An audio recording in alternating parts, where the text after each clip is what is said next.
मलिका hair. आज मैं अपनी वीडियो में एंजाइम्स के बारे में बताऊंगी कि एंजाइम्स क्या होते हैं, इनके कैरेक्टरिस्टिक्स क्या होते हैं, एंजाइम्स का क्या रोल होता है ह्यूमन बॉडी में और ये किस तरह किसी भी केमिकल रिएक्शन को बहुत आसानी से जल्दी कर देते हैं, फास्ट कर देते हैं। तो एंजाइम्स का सबसे पहले हमारे पास काम होता है किसी भी केमिकल रिएक्शन को एज अ कैटलिस्ट, मतलब कि केमिकल रिएक्शन को तेज़ कर देना। अगर केमिकल रिएक्शन 5 घंटे का है तो उस केमिकल रिएक्शन को 2 घंटे में पूरा कर देना, ये होता है एंजाइम्स की जो प्रॉपर्टी होती है। ये बेसिक प्रॉपर्टी होती है एंजाइम्स की, जिसकी वजह से एंजाइम्स बहुत ज़्यादा इम्पॉर्टेंट है ह्यूमन बॉडी में। हमारी बॉडी में लाखों करोड़ों एंजाइम्स हैं, हम एंजाइम्स के बगैर सर्वाइव कर ही नहीं सकते। एंजाइम्स की सबसे पहले डेफिनेशन देख लेते हैं। Enzymes are organic proteinous substance which catalyst the chemical reaction in our body. Enzymes organic proteinous substance होते हैं। ऑर्गेनिक मतलब कि कार्बन से बने हुए, प्रोटीन के सब्सटेंस। एंजाइम्स प्रोटीन से बने हुए होते हैं, मतलब कि प्रोटीन जो हमारी बॉडी को प्रोटीन की नीड होती है, एंजाइम्स उससे ही बने होते हैं। विच कैटलाइज द केमिकल रिएक्शन, जो केमिकल रिएक्शन को कैटेलाइटिक तौर पर जो है तेज़ कर देते हैं, मतलब कि केमिकल रिएक्शन को तेज़ कर देते हैं। कैटलिस्ट भी इन्हें कहा जाता है। एंजाइम्स को केमिकल रिएक्शन में इसको यूज़ किया जाता है हमारी बॉडी के अंदर। They are also called biocatalyst. इसे हम बायो कैटलिस्ट के नाम से भी जानते हैं एंजाइम्स को। It was discovered by a scientist named Frederick William Q in 1878। ये साइंटिस्ट का नाम है फ्रेडरिक विलियम क्यू। इन्होंने 1878 में एंजाइम्स को डिस्कवर किया।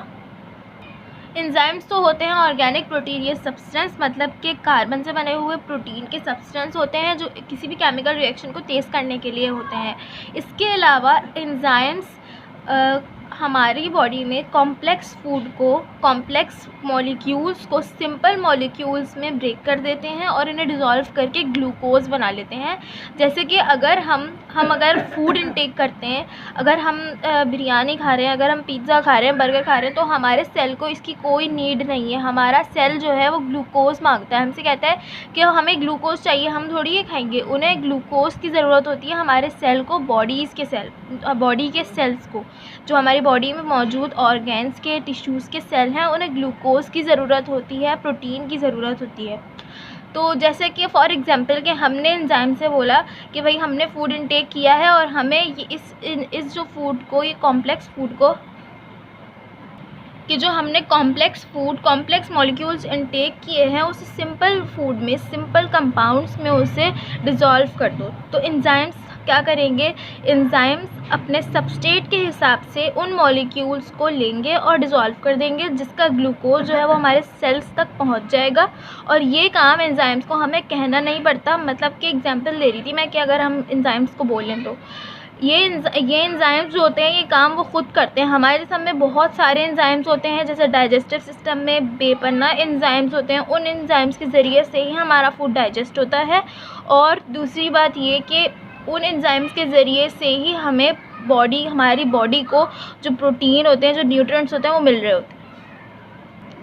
और अगर एंजाइम्स किसी भी बॉडी में डिस्ट्रॉय हो जाए, वैसे तो डिस्ट्रॉय नहीं होते, लेकिन जो लोग जिनकी डेथ कॉज हो जाती है उनके एंजाइम्स बेसिकली डिस्ट्रॉय हो जाते हैं, जिसकी वजह से वो उनकी बॉडी में वो केमिकल रिएक्शन, वो कैटलिस्ट का काम कर ही नहीं पा रहे होते, वो डिस्ट्रॉय हो जाते हैं। तो वो किस तरह काम करेंगे? तो इसलिए किसी भी इंसान की अगर डेथ कॉज होती है तो इट्स मीन के उनके बॉडी में मौजूद एंजाइम्स जो है वो डिस्ट्रॉय हो चुके हैं। एंजाइम्स की एक्टिविटी कम हो जाती है जब हमें फीवर वगैरह होता है, जब हमारा टेम्परेचर बॉडी का ज़्यादा होता है। वैसे तो 37 डिग्री सेंटीग्रेड नॉर्मल टेम्परेचर है बॉडी का।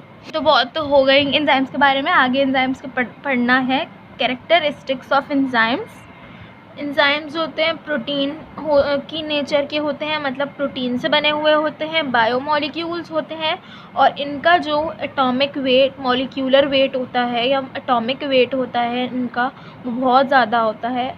सेकेंड इसका कैरेक्टरिस्टिक है कि there is no effect on the enzyme, either substrate is acidic और बेसिक इन नेचर।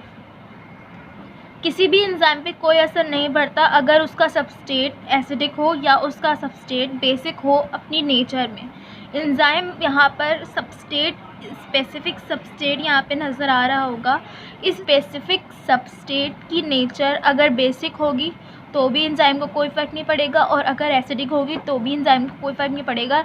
इस सबस्ट्रेट का काम सिर्फ इतना है कि ये एंजाइम में जाके अटैच होगा, जैसे कि अटैच कर दिया है एंजाइम के अंदर, और एंजाइम का काम इतना है कि इसको डिज़ोल्व करके इसे सिंपल फूड में कन्वर्ट करेगा और ग्लूकोज की फॉर्म में इसको ले आएगा। थर्ड पॉइंट है इसका, enzymes are not consumed during chemical reaction and can be used again and again. Enzymes कभी भी टूटते नहीं हैं और ना ही बनते हैं केमिकल रिएक्शन के दौरान, कंज्यूम नहीं होते, और इनको हम बार बार यूज़ कर सकते हैं। ऐसा कुछ नहीं है कि अगर एक एंजाइम ने एक सबस्ट्रेट को डिज़ोल्व किया तो दूसरे सबस्ट्रेट को कभी डिज़ोल्व ही नहीं करेगा, वो हर सबस्ट्रेट को डिज़ोल्व करेगा। मतलब कि एंजाइम्स कभी भी डिस्ट्रॉय नहीं होते। डिस्ट्रॉय वो जब भी होंगे जब क्या नाम है डेथ कॉज होती है, जब भी एंजाइम्स डिस्ट्रॉय होते हैं, इसके अलावा एंजाइम्स डिस्ट्रॉय नहीं होते। इसका फिर फोर्थ पॉइंट है, enzyme do not start chemical reaction but increase the rate of any reaction. Enzyme कोई भी केमिकल रिएक्शन स्टार्ट नहीं करते, लेकिन जो है जो केमिकल रिएक्शन का रेट होता है, मतलब कि उसको एक्सिलरेट कर देते हैं, उसकी जो वो होती है टाइम पीरियड होता है वो बढ़ा देते हैं एंजाइम्स किसी भी केमिकल रिएक्शन का। Enzymes have specific site for attachment of substrate is called active site। Her enzyme different shape का होता है और हर एंजाइम के पास एक स्पेसिफिक साइट होती है for the attachment of substrate. Substrate मतलब कि जो मॉलिक्यूल है हमारा, जिसको हमें सिंपल कंपाउंड में ब्रोक करना है, जिसको हमें डिस्ट्रॉय करना है, जिसे हमने डिज़ोल्व करवाना है, वो सबस्ट्रेट होता है। और उसके लिए एंजाइम में एक स्पेसिफिक अटैचमेंट होती है, उस अटैचमेंट को एक्टिव साइट कहा जाता है। जैसे कि यहाँ पे एंजाइम है और एक सबस्ट्रेट है, इस सबस्ट्रेट को अगर एंजाइम के हमने इस जगह पे जो इसकी एक्टिव साइट है यहाँ पे आके हमने इसे अटैच कर दिया, तभी इसे एंजाइम डिज़ोल्व करेगा। और अगर ये सबस्ट्रेट इस तरह की शेप का नहीं होगा तो ये कभी भी एंजाइम इसको डिज़ोल्व नहीं कर सकेगा।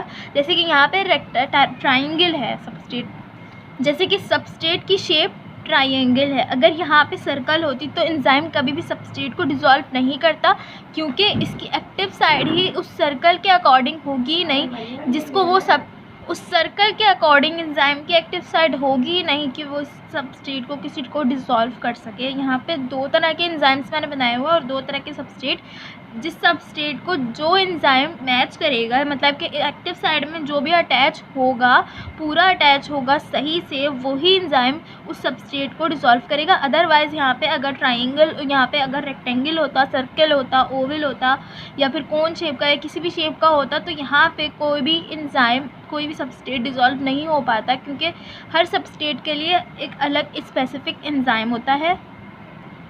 नेक्स्ट बात यह है कि enzymes which are present inside the cell called endo enzymes and those which present outside of cell called exo enzymes. Enzymes two types के होते हैं, एक सेल के अंदर होता है जिसे एंडो एंजाइम्स कहा जाता है, और एक सेल के बाहर होता है जिसे एक्सो एंजाइम कहा जाता है। दूसरी बात यह है कि enzymes can be attached only specific substrate. जैसे कि ऊपर मैंने कहा कि अगर सबस्ट्रेट की अटैचमेंट एंजाइम के अंदर होगी तो ही सबस्ट्रेट अटैच होगा और डिज़ोल्व होगा। अगर एंजाइम के अंदर सबस्ट्रेट की अटैचमेंट एक्टिव साइड वाली होगी नहीं, उस तरह की जिस तरह का सबस्ट्रेट है, कि तो फिर एंजाइम जो है वो सबस्ट्रेट को डिज़ोल्व नहीं कर सकेगा। उस एंजाइम के लिए कोई और सबस्ट्रेट होगा, उस एंजाइम के लिए बिल्कुल उस जैसा ही सबस्ट्रेट कोई होगा, तो वो एंजाइम किसी भी सबस्ट्रेट को अपने अंदर डिज़ोल्व करेगा और ग्लूकोज की फॉर्म देगा। 8th कैरेक्टरिस्टिक है इसका, सर्टेन एंजाइम्स वर्क फॉर 2 और मोर सब types of substrate called iso enzymes. Certain enzymes होते हैं जो 2 या 2 से ज़्यादा टाइप्स के सबस्ट्रेट के लिए काम करते हैं। कुछ एंजाइम्स ऐसे होते हैं जिनकी शेप एक जैसी होती है, लेकिन वो कुछ जो डिफरेंट टाइप्स होती हैं एंजाइम्स की, सबस्ट्रेट की, वो उनके लिए भी होते हैं और उन्हें आइसो एंजाइम्स कहा जाता है। जैसे कि यहाँ पे एक ही एंजाइम है जो कि जिसकी एक्टिव साइड सेम शेप की है, लेकिन यहाँ पे जो सबस्ट्रेट है वो अलग अलग शेप का यहाँ पे डिज़ोल्व हो सकता है। वो क्यों? क्योंकि यहाँ पे इन दोनों की अटैचमेंट एक तरफ से बिल्कुल सेम है, एक तरफ से बिल्कुल सेम होने की वजह से एक तरफ से अटैच होगा, वो उसे डिज़ोल्व करेगा, आहिस्ता आहिस्ता करके वो पूरा सबस्ट्रेट डिज़ोल्व कर लेगा। तो इस तरह के जो एंजाइम्स होते हैं उन्हें आइसो एंजाइम्स कहा जाता है। ये एंजाइम्स हैं डिफरेंट सबस्ट्रेट के लिए एंजाइम्स होते एक जैसे ही हैं ये वाले, लेकिन इनकी जो वो होती है, जो इनकी कैपेसिटी होती है सबस्ट्रेट को डिज़ोल्व करने के लिए, वो ज़्यादा होती है। Certain chemical compounds which accelerate the activity of an enzyme called activators such as nickel, magnesium और manganese। कुछ केमिकल कंपाउंड्स ऐसे होते हैं जो किसी भी एंजाइम की एक्टिविटी को एक्सेलरेट कर देते हैं, मतलब कि बढ़ा देते हैं, और इन केमिकल कंपाउंड्स को हम एक्टिवेटर्स के नाम से जानते हैं। एक्टिवेटर्स इन्हें कहा जाता है, जैसे कि निकल है, मैग्नीशियम है और मैग्नीज है, ये एंजाइम्स की एक्टिविटी को बढ़ा देते हैं। Certain chemical compounds which inhibit the activity of an enzyme called inhibitors such as calcium, chlorine और potassium। कुछ केमिकल कंपाउंड्स ऐसे भी होते हैं जो एंजाइम्स की एक्टिविटी को इनहिबिट कर देते हैं, मतलब कि एंजाइम्स उनके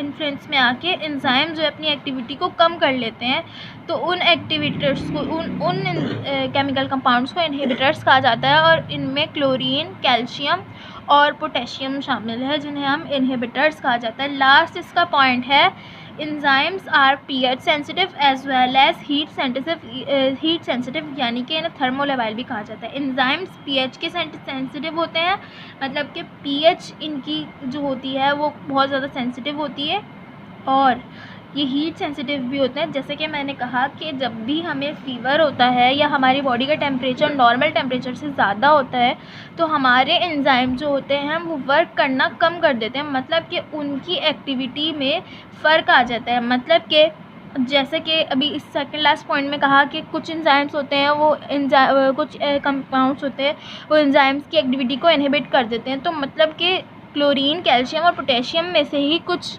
कंपाउंड्स होते हैं वो उन पर असर करने लगते हैं, जिसकी वजह से हमारा बॉडी का टेम्परेचर बढ़ जाता है और एंजाइम्स की एक्टिविटी कम हो जाती है।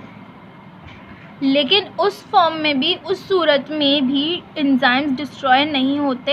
हीट सेंसिटिव तो होते हैं ये, लेकिन ज़्यादा डिस्ट्रॉय जब होते हैं जब बिल्कुल टेम्परेचर बहुत ज़्यादा पीक पे चला जाता है, तब ये डिस्ट्रॉय होते हैं, और इसकी वजह से ही हमारी डेथ कॉज हो जाती है।